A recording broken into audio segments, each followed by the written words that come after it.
Après la plainte contre la femme de compagnie d'Alain Delon, déposée par les 3 enfants de l'acteur, son fils aîné Anthony Delon a intenté une deuxième action en justice.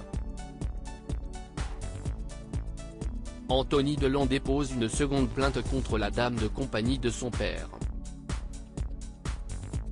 Ce mercredi 5 juillet 2023, les 3 enfants d'Alain Delon ont intenté une action en justice, pour abus de faiblesse contre la femme qui s'occupe du comédien.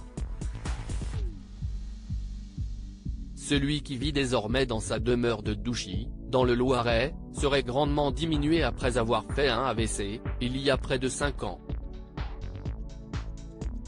L'avocat de la famille indique que son accompagnatrice s'est installée chez lui, se montre de plus en plus agressive, dénigrante et injurieuse à son égard, et à l'égard de ses enfants, expliquait maître Christophe Ayala dans les colonnes du Figaro, hier.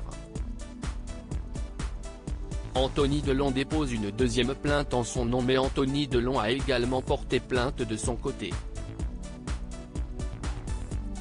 Le fils aîné de la star du 7e art fait état de violences volontaires et séquestration sur personnes vulnérables, abus de faiblesse et harcèlement moral. Celui qui évolue également dans le milieu du cinéma assure que les sévices auraient commencé il y a plus de 2 ans, avant qu'il ne se décide à répertorier les éléments pouvant permettre à son action d'aboutir. La situation aurait pris de telles proportions, qu'Alain Delon aurait personnellement demandé à sa dame de compagnie de quitter la propriété. Ce jeudi 6 juillet, les journalistes de Télématin indiquent aussi que le parquet de Montargis a assuré qu'il allait étudier les 2 plaintes.